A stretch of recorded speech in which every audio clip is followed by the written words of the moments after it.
here, moving in our midst. I worship you, I worship you. You are here, working in this place. I worship you, I worship you. You are here, moving in our midst. I worship you, I worship you. You are here, working in this place. I worship you, I worship you. You are waymaker, miracle worker, promise keeper, light in the darkness. My 할렐루야. 7월 5일 7월 첫 번째 주 예배, 우리 하나님 앞에 나와 함께 조용히 묵상하심으로 예배 드리도록 하겠습니다. 주는 나의 힘이 되신 하나님이시거늘 어찌하여 나를 버리셨나이까? 내가 어찌하여 원수의 억압으로 말미암아 슬프게 다니나이까? 주의 빛과 주의 진리를 보내시어 나를 인도하시고 주의 거룩한 산과 주께서 계신 곳에 이르게 하소서. 그런즉 내가 하나님의 제단에 나아가 나의 기쁨의 하나님께 이르니이다. 하나님이여, 나의 하나님이여, 내가 수금으로 주를 찬양하리이다. 내 영혼아, 내가 어찌하여 낙심하며 어찌하여 내 속에서 불안해하는가? 너는 하나님께 소망을 두라. 그가 나타나 도우심으로 말미암아 내 하나님을 여전히 찬송하리로다. 아멘. 우리 지난주에 우리 복음성가 큰 길을 만드신 주 마커스 찬양 때 예배드린 영상을 우리 같이 보면서 함께 찬양했습니다. 요즘 저는 이 찬양을 즐겨 듣고 있고 핸드폰 벨소리도 이 찬양으로 사실 바꿨습니다. 여러분들 이번 주도 한 번 더 우리 이 찬양 다시 한번 들어보시면서 아마 익숙치 않은 찬양이셨던 분들은 반복해서 한 번 더 들으시고 또 따라 부르시면서 은혜가 넘치는 시간 될 수 있길 바랍니다. 큰 길을 만드신 주, 우리 함께 찬양하시겠습니다.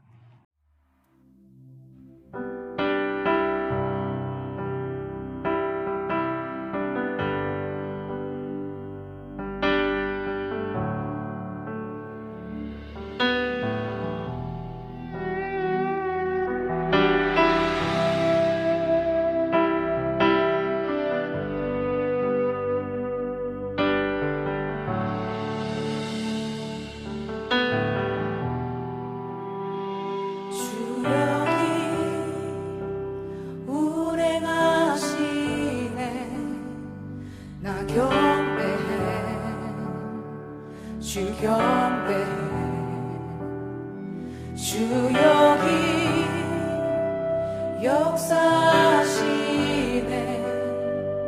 나 경배해, 주 경배해. 큰 길을 만드시는 주, 큰 기적 행하시는 주, 그는 나의 하나님. 약속을 지키시는 주, 어둠 속에 빛이 되시는 그는 나의 하나님. 우리와 만지시는 주, 나 경배해, 주 경배해. 우리와 치료하시네. 나 경배해, 주 경배해. 우리 삶 변화시키는, 우리 삶 변화시키네. 나 경배해, 주 경배해.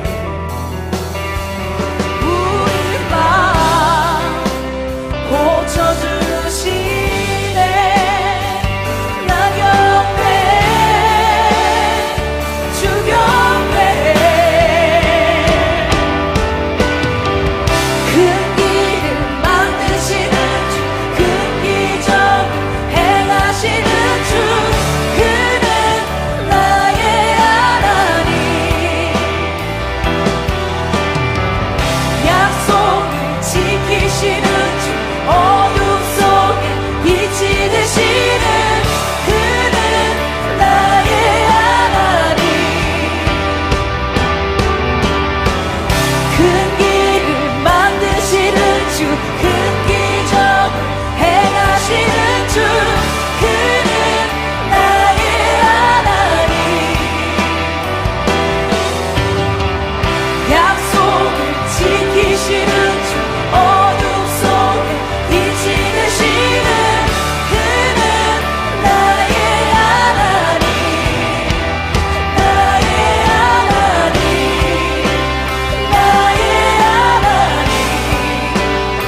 일하시네 주는 결코 멈추지 않네.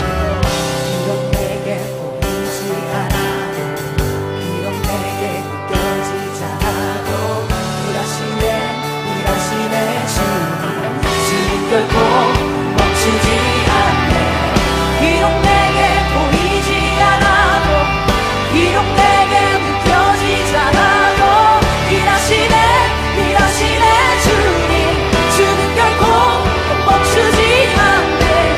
비록 내게 보이지 않아도 비록 내게 느껴지지 않아도 일하시네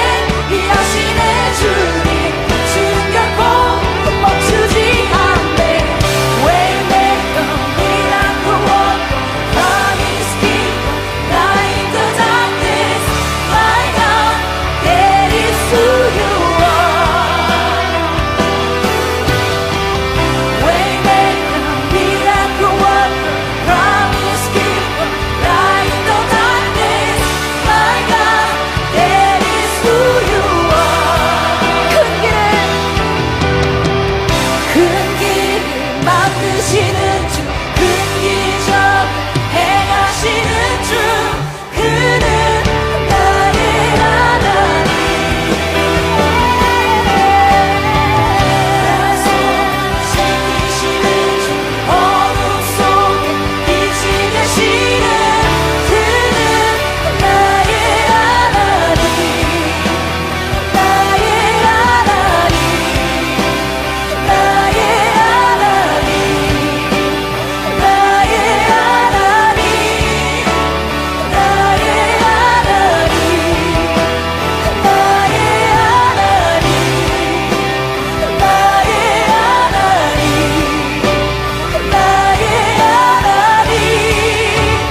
나의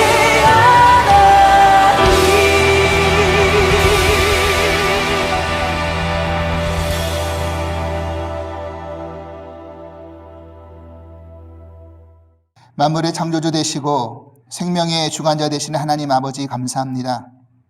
오늘도 주의 성의를 맞이하여 또 주님 앞으로 나왔습니다. 우리에게 주어진 일상의 소중함이 얼마나 감사한지 더욱더 마음 깊이 새기고 있는 이 시기에 온 지구촌을 사로잡고 있는 질병의 근원이 속히 물러가게 하여 주시옵소서. 결국 인간의 죄로 인해 시작된 이 어려움이 주의 보혈의 은혜로 덮어지고 치유되어지고 구원받길 소망합니다. 매일매일 생명의 양식으로 우리 영혼을 따스하게 감싸며 강건하게 지켜주시옵소서. 부족한 이 종이 하나님 말씀을 붙들고 또 단위에 섰습니다. 종의 허물은 가려주시고 온전히 주님의 뜻만이 드러나게 하여 주시옵소서. 다시 만날 현장 예배의 복귀를 준비하고 있습니다. 하지만 여전히 불안과 걱정이 우리를 사로잡고 있습니다. 어떤 길이 가장 옳은 길인지 하나님의 때에 맞게 응답하여 주시옵소서. 오늘 주신 말씀을 한 주간 살아갈 힘으로 삼아 주시옵고 우리 가정 안에서 화목케 하는 직분을 온전히 감당케 하여 주시옵소서. 예배의 시종을 주께 의탁하오며 예수 그리스도 이름으로 기도합나이다. 아멘. 오늘 우리에게 주신 하나님 말씀은 마가복음 10장 1절에서 12절 말씀입니다. 마가복음 10장 1절로 12절 말씀, 저와 여러분들이 같이 한 목소리로 함께 봉독하도록 하겠습니다. 예수께서 거기서 떠나 유대 지경과 요단강 건너편으로 가시니 무리가 다시 모이거늘 예수께서 다시 전례대로 가르치시더니 바리새인들이 예수께 나와 그를 시험하여 묻되 사람이 아내를 버리는 것이 옳으니이까? 대답하여 이르시되 모세가 어떻게 너에게 명하였느냐? 이르되 모세는 이혼 정서를 써주어 버리기를 허락하였나이다. 예수께서 그들에게 이르시되 너희 마음이 완악함으로 말미암아 이 명령을 기록하였거니와 창조 때로부터 사람을 남자와 여자로 지으셨으니 이러므로 사람이 그 부모를 떠나서 그 둘이 한 몸이 될지니라. 이러한즉 이제 둘이 아니요 한 몸이니 그러므로 하나님이 짝지어 주신 것을 사람이 나누지 못할지니라 하시더라. 집에서 제자들이 다시 이 일을 물으니 이르시되 누구든지 그 아내를 버리고 다른 데에 장가드는 자는 본처에게 간음을 행함이요 또 아내가 남편을 버리고 다른 데로 시집가면 간음을 행함이니이다. 아멘. 샬롬, 주사랑 가족 여러분, 한 주간도 잘 지내셨습니까? 어제는 독립기념일이었죠. 정말 한 번도 경험해보지 못하는 세상을 우리는 지금 지나가고 있는 것 같습니다. 예년에 독립기념일을 한다면 주변 곳곳 공원이라든지 해변가라든지 많은 사람들이 모여가지고 또 바베큐도 하고 굽고 먹으면서 또 불꽃놀이도 감상하고 이렇게 했을 건데, 여전히 코로나 바이러스의 그 기세는 수그러들 기미는 보이지 않고 날로 확진자는 계속 더 늘어가고 있고, 그래서 행정명령으로 해변에 모이는 것들이 다 아마 취소가 되었죠.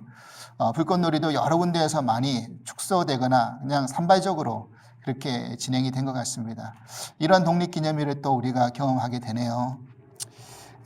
만약에 예년 같았으면 저희도 함께 모여서, 사실은 오늘 우리가 현장 예배에 모여가지고 함께 예배 드리기로 그렇게 말씀을 드렸지 않습니까? 그래서 계획서도 보냈는데 아직 어제 카톡에 광고 드렸던 것처럼 교단에서 승인이 나오지 않았습니다. 그래서 할 수 없이 오늘도 이렇게 온라인 예배를 드립니다. 만약에 우리가 같이 모였더라면 우리도 교회 뒷마당에서 같이 바베큐를 구우면서 독립기념일 주일을 함께 또 나누는 그런 은혜의 시간이 되었을 것 같은데, 그러하지 못해서 참 아쉽지만 여러분 각자 가정에서 아마 또 의미 있고 행복한 시간을 보냈으리라고 믿습니다.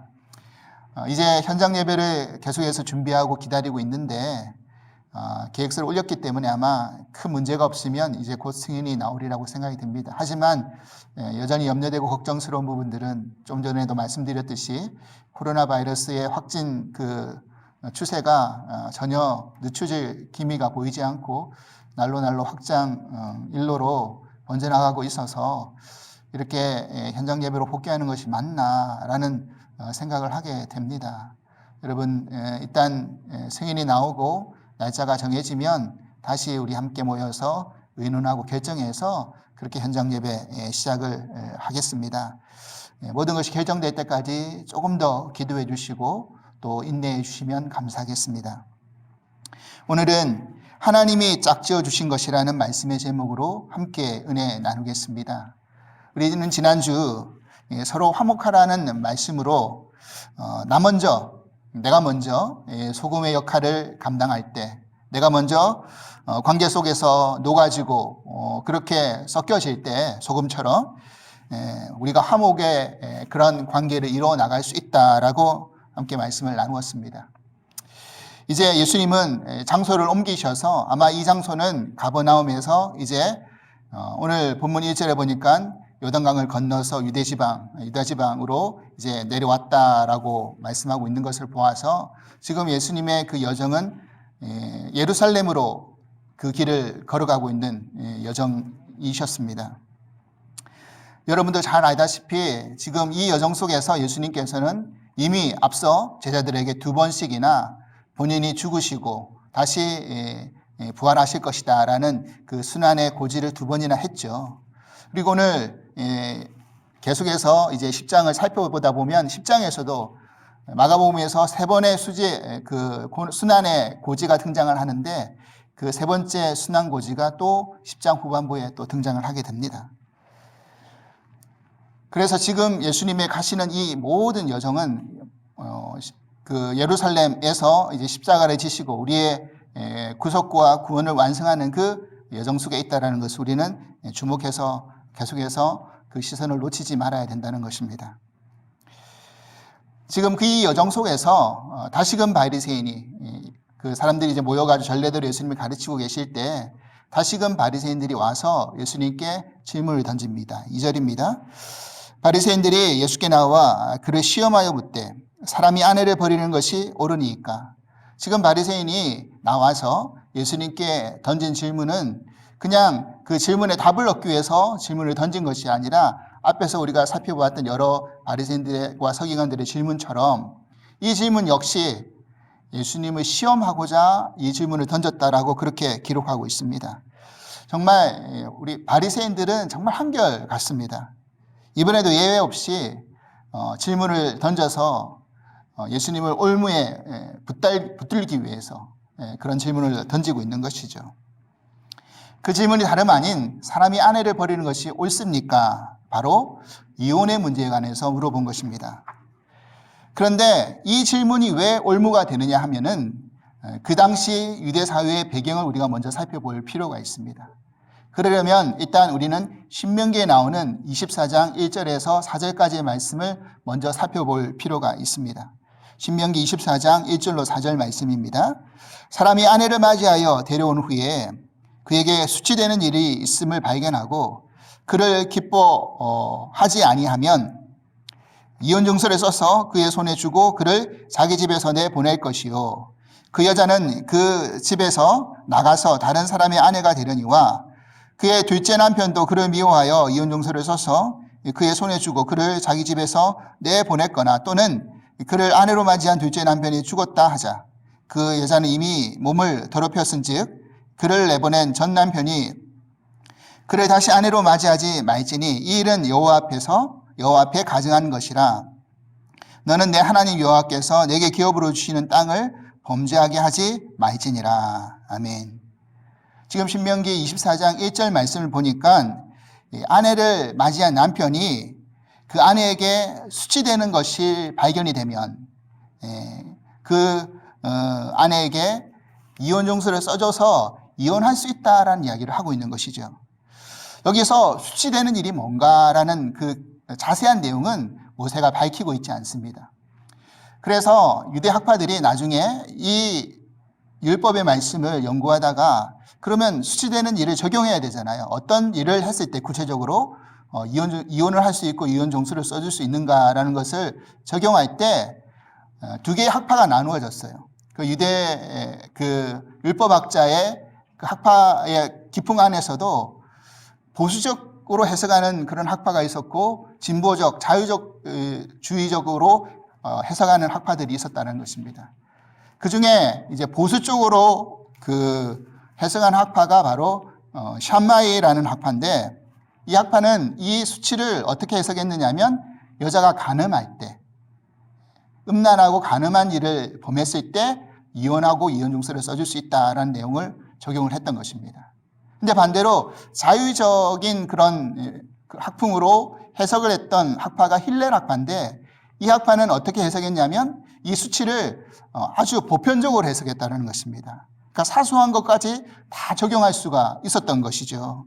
쉽게 말하자면 코에 걸면 코걸이, 귀에 걸면 귀걸이가 되었던 것입니다. 예를 들어서 이런 것이죠. 만약 여자가 밥을 냈는데 아내가 밥을 냈는데 만약 밥을 태웠다. 그럼 남편이 그 여자에게 이혼을 명할 수 있는 것입니다. 이혼 당할 수 있다라는 겁니다. 또 음식을 만들었는데 음식에 맛이 없다. 그러면 이혼 사유가 되는 것입니다. 심지어는 아카바라는 유명한 그 탈무드에 나오는 랍비가 있는데 이 사람은 뭐라고까지 말했냐면 만약에 결혼을 했던 아내보다 세상에 나가서 더 이쁜 그런 여자를 만나면 이혼할 수 있다. 이런 이야기까지 했다라는 것입니다.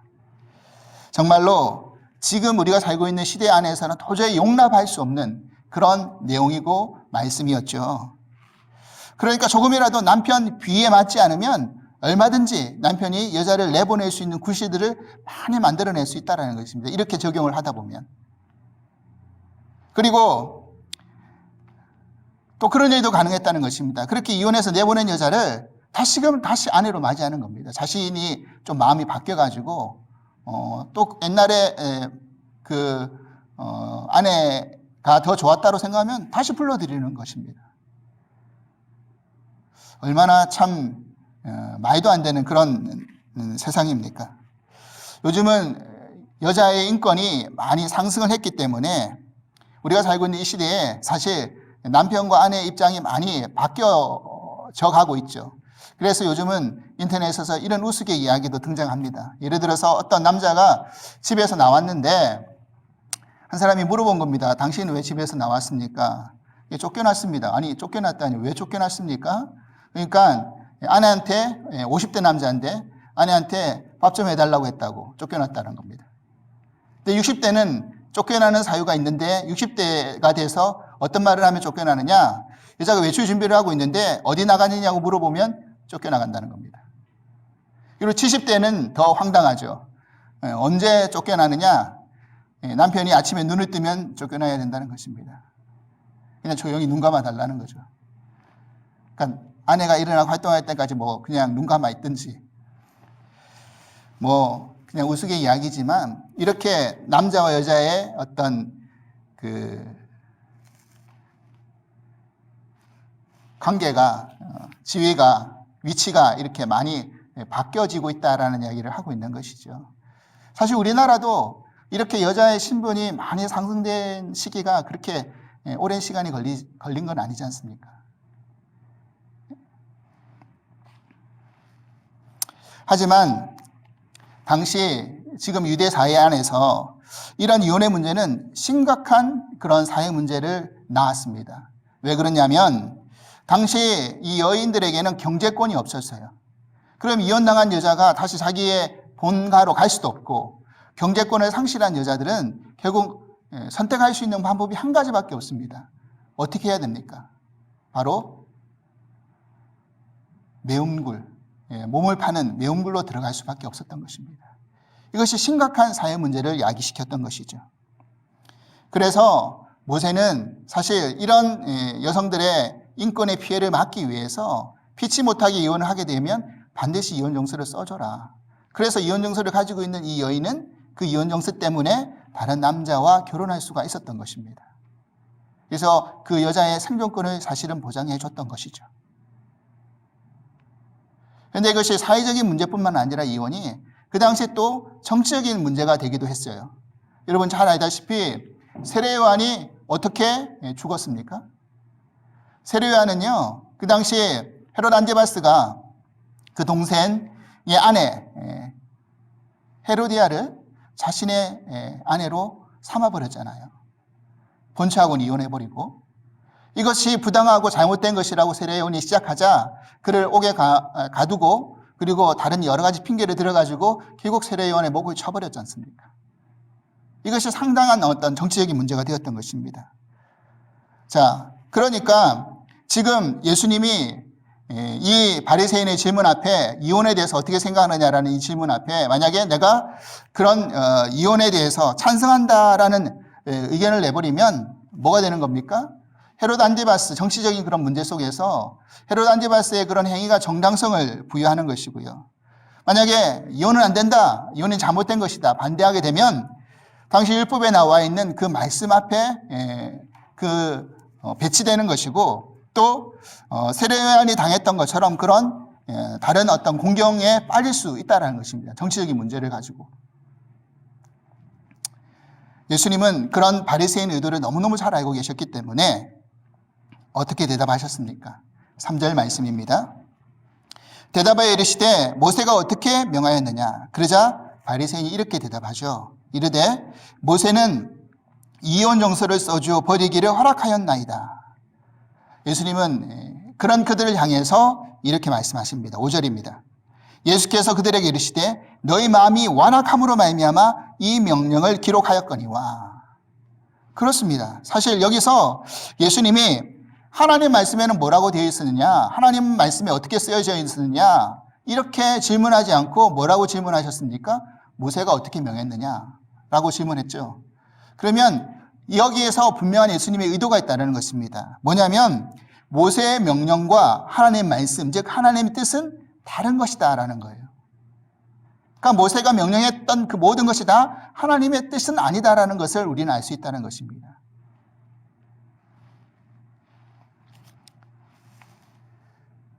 그러니까 이게 구체적으로 어떻게 적용할 수 있느냐면, 지금 바리새인들이 하나님께서 모세를 통하여서 그 율법에 주신 목적이 있는데 그 목적을 망각하고 율법을 왜곡된 것으로 해석하고 완악한 마음으로 그것을 적용했다라는 것입니다.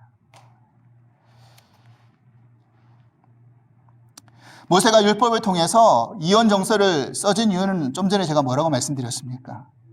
그것은 이혼을 조장하기 위해서, 이혼을 허락하기 위해서 이혼 정서를 써주라고 했던 것이 아니라 사실 이혼을 어렵게 만들기 위해서 이혼 정서를 써줘라라고 이야기했던 것입니다. 무슨 말이냐면 정말 극한 상황이 아니라고 한다면 정말 그 여자에게 큰 흠격이라든지 문제가 있지 않는다고 한다면 웬만하면 이혼하지 말라는 이야기예요. 왜냐하면 조그마한 사소한 것에 그냥 나가, 당신 필요 없어 이랬다가 또 마음 바뀌면 다시 들어와, 이러면 여자의 인권은 어떻게 되는 겁니까? 그런 거 막기 위해서 이혼증서 한번 써주면 다시 그 여인을 데려올 수가 없는 거예요. 그러니까 신중하게 생각하라는 거죠. 그리고 그 이혼증서 때문에 이 여자가 당할 수밖에 없는 그런 불합리적인 그런 사회적인 그런 상황을 보호하기 위해서 이혼증서를 써주라라고 모세가 사실은 말했던 것이죠. 이것은 이혼의 당위성을 인정한 것이 아니라 인간의 악함으로 인하여 발생하게 될지도 모르는 그런 사회적인 질서의 파괴를 막기 위해서 하나님이 모세를 통해서 사실은 말씀하신 거예요. 거기에 하나님의 뜻이 있다는 것입니다. 이혼을 허락하기 위해서 하나님이 말씀하신 게 아니라. 그런데 이 율법을 누구보다 잘 알고 잘 지킨다는 바리새인들이 이 율법의 말씀을 가지고 어떻게 한 겁니까? 자기 유리한 대로, 자기 임의대로 해석하고 편리한 대로 적용해서 자기보다 못한 약자, 여자를 괴롭히는데, 그리고 그것이 마치 하나님의 뜻인 것처럼, 내가 이렇게 하는 것은 하나님 말씀을 지키는 거다, 하나님 뜻을 지키는 것이다 라고 그렇게 생각하면서 그런 행동을 했던 것에 대해서 일말의 양심의 가책도 느끼지 않는 그런 완악한 마음을 예수님이 지적하신 겁니다. 그리고 이제 예수님은 이제 결혼의 참된 의미에 대해서 이렇게 설명해 주고 계세요. 6절부터 9절 말씀입니다. 창조 때부터 사람을 남자와 여자로 지으셨으니 이름으로 사람이 그 부모를 떠나서 그 둘이 한 몸이 될지니라. 이러한즉 이제 둘이 아니요 한 몸이니 그러므로 하나님이 짝지어 주신 것을 사람이 나누지 못할지니라 하시더라. 아멘. 여러분, 이 말씀의 6절은요 창세기 1장 27절 말씀을 인용한 것이었습니다. 이 말씀 어떻게 되어 있습니까? 하나님이 자기 형상 곧 하나님의 형상대로 사람을 창조하시되 남자와 여자로 창조하시고, 그러니까 남자와 여자는 동일하게 뭐다? 하나님의 형상대로 창조받은 그런 존재다라는 이야기를 하고 있는 거잖아요. 여기에서 남자, 여자 누가 더 누구보다 위에 있지 않다라는 것을 지금 말씀하고 계신 겁니다. 사실 창세기를 우리가 살펴보다 보면 사람을 창조한 그 창조 기사가 두 군데 등장하거든요. 방금 읽었던 그 1장 27절에 남자 여자를 창조하신 내용이 등장하지만 2장에 가면 좀 더 구체적으로 창조된 남녀의 창조에 대한 기록이 등장하잖아요. 거기에는 뭐라고 되어 있습니까? 아담의 갈비뼈를 취해서 하와를 만들었다라고 그렇게 기록되어 있잖아요. 여러분, 이것이 사실은 우리도 또 어떻게 악용하다 보면, 봐라, 이 여자가 남자의 갈비뼈로 만들어졌으니 여자는 남자보다 못한 존재다, 그냥 남자의 일부로 만들어진 존재다, 이렇게 적용해가지고 여자에게 억압하고 너는 나에게 복종하라, 이렇게 해석하기도 하잖아요, 우리가.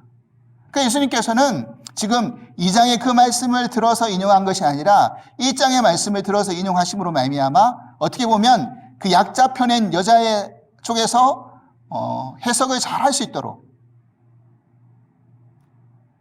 엉뚱한 오해를 낳지 않기 위해서 예수님이 이 말씀을 인용하신 것이라고 생각해 볼 수도 있다는 것입니다. 또한 7절, 8절은요, 창세기 2장 24절 말씀을 인용하셨는데, 창세기에는 남자가 부모를 떠나라고 기록이 되어 있는데, 오늘 예수님께서 마가복음에서는 뭐라고 하셨습니까? 사람이 부모를 떠나. 그러니까 이 말씀도 결국 남자와 여자가 동일하게 각자의 부모에게서 떠나서 한 몸이 되는 것을 이야기하고 있는 것이죠. 그런 동등한 지혜를 지금 말씀하고 계시는 것입니다. 그리고 예수님께서는 창세기에 나와 있지 않는 말씀을 가지고 결론을 짓고 계시죠. 뭐라고 하셨습니까? 하나님이 짝지어 주신 것을 사람이 나누지 못할지니라 라는 말씀입니다. 그렇습니다. 우리는 이 말씀을 정말 주의 깊게 살펴봐야 되는 겁니다. 보통 우리 결혼식 주례 때 이 말씀을 많이 인용하지 않습니까? 어느 신학자는요, 이 말씀을 가지고 이렇게 해석하고 이야기한 것을 들어본 적이 있습니다. 뭐냐면요, 하나님이 짝지어 주신 것을 사람이 나누지는 못하지만 사람이 짝지은 것은 하나님이 나누신다. 그러니까 우리가 이혼을 말하기에 앞서서 결혼의 출발이 뭔지에 대해서 우리가 먼저 깊이 생각해 볼 수 있어야 된다는 이야기입니다. 그 결혼에 과연 하나님이 개입하셨는가라는 그 이야기인 것이죠. 그리고 그 결혼이 하나님이 짝짓게 하셔서 동등한 그런 출발을 이루었는가라는 그 질문 앞에 우리가 생각해 볼 수 있어야 된다는 것입니다. 여러분, 현재 사회의 결혼이라는 것이 사실 조건 대 조건의 만남으로 많은 사람들이 그렇게 결혼하는 사람들이 얼마나 많이 있습니까? 우리는 예전에 우리 때는 그런 이야기 많이 했지 않습니까? 의사랑 결혼하려고 그러면 13가지 준비해 와야 된다.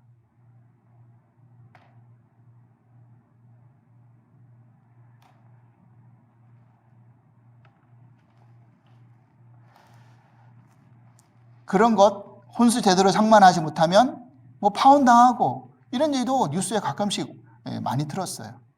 요즘은 좀 더 달라졌겠지만. 그래서 결혼을 자신의 어떤 신분 상승의 계기를 삼기 위해서, 또 자기의 어떤 편리를 위한 어떤 기능적인 그런 것들을 얻기 위해서, 자신의 이기적인 욕심을 채우기 위해서 결혼을 하려고 한다고 한다면 그것은 하나님이 개입하신 것도 아니고 하나님이 짝지어 주신 것도 아니라는 거죠. 전도서 4장 12절 말씀에 이런 말씀 있지 않습니까? 한 사람이면 패하겠거니와 두 사람이면 맞설 수 있나니 세 겹줄은 쉽게 끊어지지 아니하느니라. 여러분, 이 말씀 이렇게 적용해 볼 수 있잖아요. 세 겹줄이 쉽게 끊어지지 않는다고 했는데 사람과 사람의 관계 안에서 성령님이 함께 계시고 하나님이 함께 계시면 그 관계는 쉽게 끊어지지 않는다는 말이죠. 우리가 관계 속에서 인간과 인간끼리의 관계는 얼마든지 끊어지기 쉽습니다. 그런데 그 관계 안에 성령님이 개입해 계시고 하나님이 개입해 계신다고 한다면 그것은 쉽게 끊어질 수 없는 거죠. 사랑하는 여러분, 우리는 말씀 서두에서 예수님은 지금 예루살렘으로 향해 가는 길이다. 그래서 자신의 순환의 길을 완성하는 길이다라는 말씀을 드렸습니다. 사실 마가복음 10장 전체의 내용을 우리가 좀 더 깊이 이제 앞으로 살펴보겠지만 살펴보다 보면 하나님 나라가 주제예요. 하나님 나라가 어떻게 이루어지는가. 우리가 지난주 9장 50절에서 이야기 드렸던 것처럼 너희에게 소금을 두고 서로 화목하라. 여러분, 이 말씀에 이어서 오늘 본문이 등장하고 있는데 그러면 화목하라는 이 말씀에 실천할 수 있는 그 첫 번째 장소가 어디라는 이야기입니까? 그것은 바로 가정이라는 거예요. 특별히 가정 안에서 부부 관계 안에서 화목해야 된다는 이야기입니다. 지금 바리새인들은 이혼에 대해서 물어보고 있었지만 예수님은 결혼에 대해서 그렇게 결론지어 말씀하고 계시는 것입니다. 결국 하나님이 짝지어 주신 것, 이것이 사실 구속의 원리와 연결되어 있는 것을 우리는 알 수 있어요. 사도 바울은요, 에베소서에서 부부관계의 원리를 이렇게 설명하고 있습니다. 에베소서 5장 22절에서 33절 말씀입니다. 읽어보겠습니다. 아내들이여 자기 남편에게 복종하기를 죽게 하듯 하라. 이는 남편이 아내의 머리됨이 이 그리스도께서 교회의 머리됨과 같음이니 그가 바로 몸의 구주시니라. 그러므로 교회가 그리스도에게 하듯 아내들도 범사에 자기 남편에게 복종할지니라. 남편들아 아내 사랑하기를 그리스도께서 교회를 사랑하시고 그 교회를 위하여 자기를 주심같이 하라. 이는 곧 물로 씻어 말씀으로 깨끗하게 하사 거룩하게 하시고 자기 앞에 영광스러운 교회로 세우사 티나 주름 잡힌 것이나 이런 것들이 없이 거룩하고 흠이 없게 하려 하심이라. 이와 같이 남편들도 자기 아내를 사랑하기를 자기 자신같이 할지니 자기 아내를 사랑하는 자는 자기를 사랑하는 것이라. 누구든지 언제나 자기 육체를 미워하지 않고 오직 양육하여 보호하기를 그리스도께서 교회에게 함과 같이 하나니 우리는 그 몸의 지체임이라. 그러므로 사람이 부모를 떠나 그의 아내와 합하여 그들이 한 육체가 될지니 이 비밀이 크도다. 나는 그리스도와 교회에 대하여 말하노라. 그러나 너희도 각각 자기의 아내 사랑하기를 자신같이 하고 아내도 자기 남편을 존경하라. 아멘. 여러분, 결국 바울은요, 이 부부관계를 무엇과 연결해서 설명해 주고 있습니까? 바로 그리스도와 교회의 관계를 연결해 놓고 설명해 주고 있다는 거죠. 그죠? 32절, 이 비밀이 크도다. 나는 그리스도와 교회에 대하여 말한다라고 하고 있지 않습니까? 아내가 남편에게 왜 복종해야 합니까? 왜냐하면 그리스도가 교회의 머리가 되시기 때문에 교회가 그리스도께 복종하는 것처럼 그렇게 복종하라는 거죠. 그러면 남편은 어떻게 해야 된다고 말씀하고 있습니까? 아내를 사랑해야 되는데 그 사랑하기를 그리스도께서 교회를 사랑했던 것처럼, 그래서 자신을 내어준 것처럼 그렇게 사랑하라라고 이야기하고 있는 것입니다. 그러니까 이 결혼을 통해서, 이 결혼의 출발과 과정을 통해서 우리는 교회와 그리스도의 관계를 사실은 배워나가는 것이죠. 창세기에서 우리가 잘못 인용할 수 있다라고 했던 남자의 갈비뼈를 취해가지고 여자를 만드는 내용도 사실 그렇습니다. 여러분, 어떤 신학자가 이렇게 해석하는데 저는 100% 공감합니다. 남자가 잠을 잤다. 성경에서 나오는 잠들은 대부분 뭐와 연결되어 있느냐면 그냥 단순한 육신의 잠이 아니라 죽음하고 그렇게 연결해서 많이 의미를 해석을 둡니다.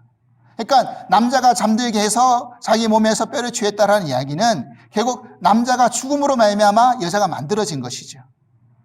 이것은 뭐와 다시 연결시켜 볼 수 있느냐면 예수 그리스도가 죽으심으로 말미암아 뭐가 만들어진 겁니까? 신부가 만들어졌고 그 신부인 교회가 만들어진 것이죠.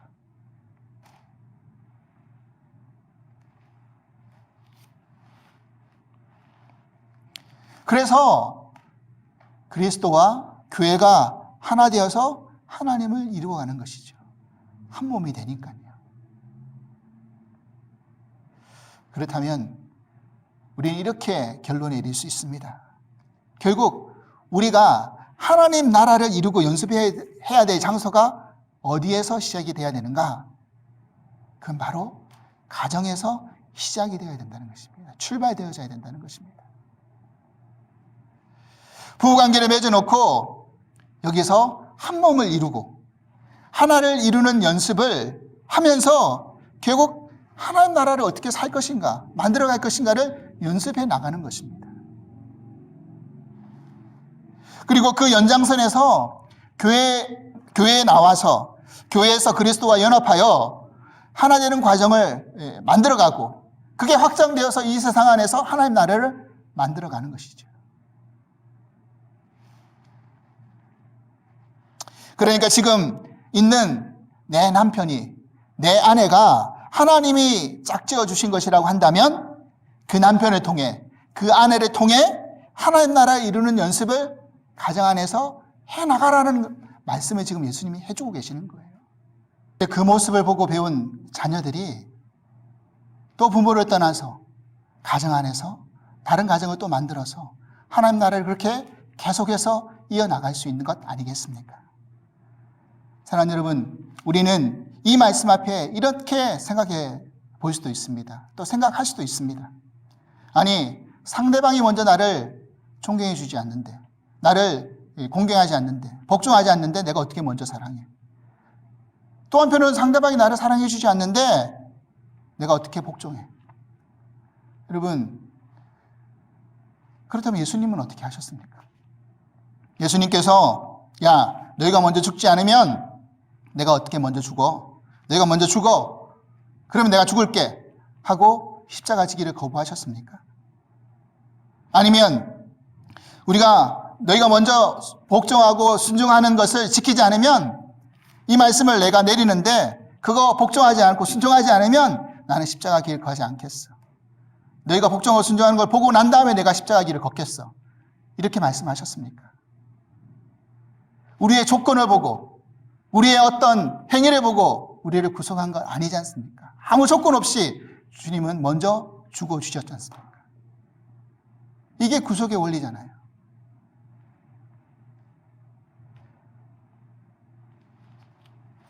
여러분, 크신 예수님이, 하나님과 동등됨인 하나님 같으신 예수님이, 하나님이신 예수님이, 강하신 예수님이 먼저 죽어주셨어요. 그러면 사랑하는 여러분, 저는 그렇게 생각합니다. 약한 쪽이 먼저 죽는 것이 아니라 강한 쪽이 먼저 죽어야 돼요. 약한 쪽은 먼저 죽을 수밖에 없어요. 힘이 없는데. 하지만 강한 쪽이 먼저 죽을 때 거기에서 역사가 일어나는 거죠. 그리고 그런 죽음이 일어나면 그 어떤 관계 속에서도 회복되지 못할 관계는 없다라고 저는 생각합니다. 상대방이 먼저 죽기를 기다리지 마시고 내가 먼저 죽어보겠노라고, 내가 먼저 소금이 되어 녹아보겠노라고, 그렇게 녹아서 맛을 내어보겠노라고 결단할 수 있기를 바랍니다. 결국 남자는 존경받기 원하고요, 여자는 사랑받기 원합니다. 당신이 먼저 나를 존경해, 당신이 먼저 나를 사랑해 하면서 서로 먼저 해주기를 기다리지만 마시고 내가 먼저 사랑하고 내가 먼저 존경하고 그렇게 사는 것이 먼저 죽는 거잖아요. 그것도 강한 쪽이.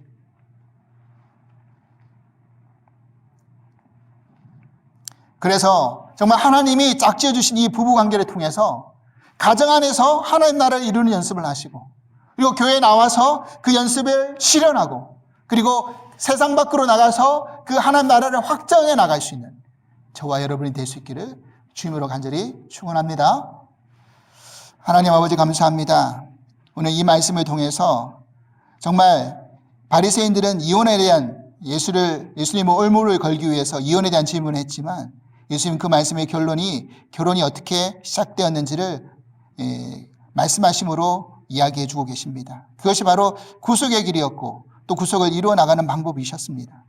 우리가 그 말씀을 다시 한번 붙들고 정말 하나님 나라가 이 가정 안에서 그 화목으로 먼저 실현되고 실천되어져 나갈 수 있도록 남편은 아내를 사랑하고 아내는 남편을 존경하고 정말 아내 사랑하기를 자기 몸같이 사랑하라고 바울은 말씀하고 있는 것처럼 남편을 존경하기를 정말 그리스도 존경하듯이 그렇게 존경하고 이런 아름다운 관계가 먼저 죽어짐으로 부부관계 안에서 이루어지고 하나님 나라가 실현되어져 나간다고 한다면 이 관계를 통해서 교회와 사회가 그렇게 하나님 나라로 아름답게 변화될 수 있으리라고 믿습니다. 오늘 이 말씀 안에서 우리가 더 힘을 내서 그렇게 화목의 관계를 이루어 나갈 수 있는, 화목의 직분을 지켜나갈 수 있는 저희들이 될 수 있기를 주님으로 간절히 기도합나이다. 아멘. 우리 찬송가 461장 십자가를 질 수 있나 우리 함께 찬송하시겠습니다.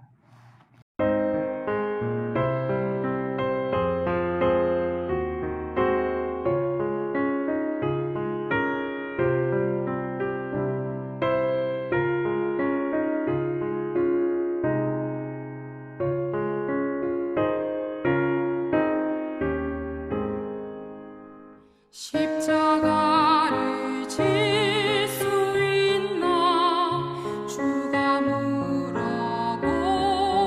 때 죽기까지 따르오리 성도 대답하였다.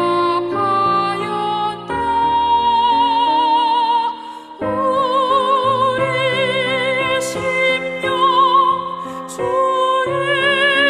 것이니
이제는 우리 주 예수 그리스도의 크신 은혜와 하나님 아버지의 한량없으신 사랑하심과 보혜사 성령님의 인도하심의 은총이 오늘 이 말씀처럼 우리가 가정 안에서 먼저 하나님 나라를 연습하고 실천하는 그런 작은 출발이 이루어져 짐으로 말미암아 내가 먼저 소금이 되고 내가 먼저 죽어짐으로 그 하나님 나라의 확장을 이루어나갈 수 있는 그런 아름다운 부부관계를 이루기로 결단하는 당신의 모든 사랑하는 성도님들 가정 위에 그 관계 위에 주께서 지금부터 영원토록 함께 하시기를 간절히 축원하옵나이다. 아멘.